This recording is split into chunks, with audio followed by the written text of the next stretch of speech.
June 6 ഈസ്റ്ററിൻ്റെ 7-ാം ആഴ്ചയിലെ വെള്ളിയാഴ്ച. യോഹന്നാൻ 21:15 മുതൽ 19 വരെ വാക്യങ്ങൾ. ഇന്ന് യേശുനാഥൻ ശിമയോൻ പത്രോസിനോട് ഒരു ബുദ്ധിമുട്ടുള്ള ചോദ്യം ചോദിക്കുന്നു.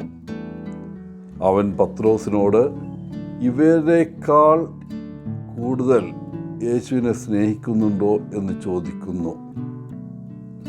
പത്രോസ് ലളിതമായ ഉത്തരം നൽകി, അതേ കർത്താവേ, ഞാൻ നിന്നെ സ്നേഹിക്കുന്നുവെന്ന് നീ അറിയുന്നുവല്ലോ. യേശു പത്രോസിനോട് പറയുന്നു, എൻ്റെ കുഞ്ഞാടുകളെ മേയ്ക്കുക. ഒരു നിമിഷം കഴിഞ്ഞ് യേശു വീണ്ടും പത്രോസിനോട് അതേ ചോദ്യം ആവർത്തിക്കുന്നു. പത്രോസ് വീണ്ടും യേശുവിനോട് താൻ അവനെ സ്നേഹിക്കുന്നു എന്ന് പറഞ്ഞു. യേശു പത്രോസിനോട് പറയുന്നു, എൻ്റെ ആടുകളെ മേയ്ക്കുക. എന്നാൽ യേശു 3-ാം തവണയും പത്രോസിനോട് ചോദിച്ചു, നീ എന്നെ സ്നേഹിക്കുന്നുണ്ടോ? യേശു വീണ്ടും തന്നോട് ഈ ചോദ്യം ചോദിച്ചതിൽ പത്രോസിന് ആഴത്തിൽ അസ്വസ്ഥതയുണ്ടെന്ന് വ്യക്തമാണ്. 3 തവണ ഈ ചോദ്യം ചോദിച്ചതിലൂടെ പത്രോസിൻ്റെ തന്നോടുള്ള വിശ്വസ്തതയെക്കുറിച്ച് യേശുവിന് ചില സംശയങ്ങൾ ഉണ്ടായിരുന്നിരിക്കണം. പത്രോസിൻ്റെ നിരാശ, വേദന ഇവ യേശുവിന് വ്യക്തമായി പ്രകടമായിരിക്കണം. ഒടുവിൽ വളരെ വിഷമത്തോടെ പത്രോസ് പറയുന്നു, കർത്താവേ, നീ എല്ലാം അറിയുന്നു, ഞാൻ നിന്നെ സ്നേഹിക്കുന്നുവെന്ന് നീ അറിയുന്നുവല്ലോ. പത്രോസിൻ്റെ ഈ പ്രസ്താവനയോട് യേശു നേരിട്ട് പ്രതികരിക്കുന്നില്ല. പകരം അവൻ പതുക്കെ പത്രോസിനോട് പറയുന്നു, എൻ്റെ ആടുകളെ മേയ്ക്കുക.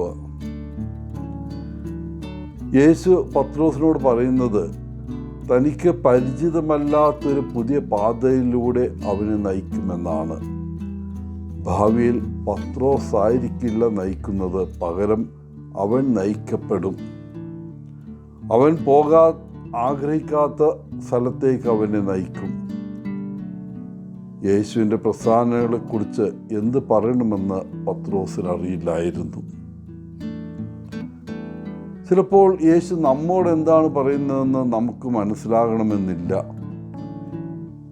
നമ്മൾ ആരായാലും എന്ത് സ്ഥാനങ്ങൾ വഹിച്ചാലും നമ്മുടെ ജീവിതത്തിൻ്റെ കൺട്രോൾ നമുക്കല്ല. നമ്മുടെ ഭാവി എന്തായിരിക്കുമെന്ന് നമുക്ക് നിയന്ത്രിക്കാനും കഴിയില്ല. എന്നാൽ നിയന്ത്രിക്കാൻ പറ്റുന്നൊരു മേഖലയുണ്ട്. അത് ദിവസവും യേശുവിനോടൊപ്പം നടക്കാനും പൂർണ്ണ ഹൃദയത്തോടെ അവനിൽ വിശ്വസിക്കാനും നമുക്ക് തീരുമാനിക്കാൻ സാധിക്കും. യേശു നമ്മെ സ്നേഹിക്കുന്നു. ദിവസത്തിലെ ഓരോ നിമിഷവും നമ്മോടൊപ്പമുണ്ട്. നമ്മുടെ നിയന്ത്രണത്തെക്കുറിച്ചുള്ള മിഥ്യാധാരണ ഉപേക്ഷിച്ച് യേശുവിൻ്റെ കയ്യിൽ നമ്മുടെ കൈ വയ്ക്കാൻ നാം തയ്യാറാണോ? യേശു നമ്മെ സ്നേഹിക്കുന്നു. നമ്മുടെ വഴിയിലെ ഓരോ ചുവടും നമ്മോടൊപ്പം നടക്കും. ജീവിതത്തിൽ നേരിടാൻ നമുക്ക് സഹായം ആവശ്യമുള്ളപ്പോൾ യേശു നമ്മെ നയിക്കുകയും ശക്തിപ്പെടുത്തുകയും ചെയ്യും. പത്രോസിനോടുള്ള യേശുവിൻ്റെ അവസാനത്തെ പ്രസ്താവന ഇതാണ്, എന്നെ അനുഗമിക്കുക.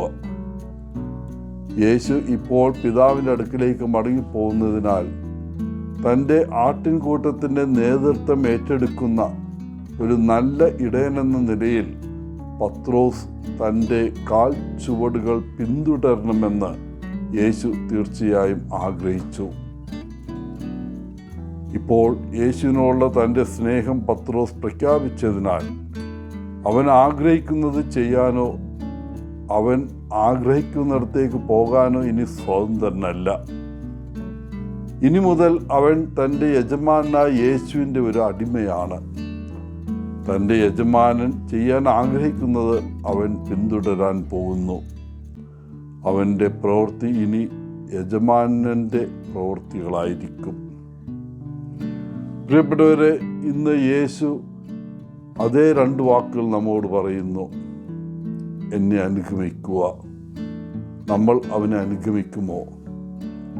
യേശു എല്ലാ ദിവസവും നമ്മോടൊപ്പം നടക്കാൻ ആഗ്രഹിക്കുന്നു. നമ്മൾ അവനോടൊപ്പം നടക്കുമോ?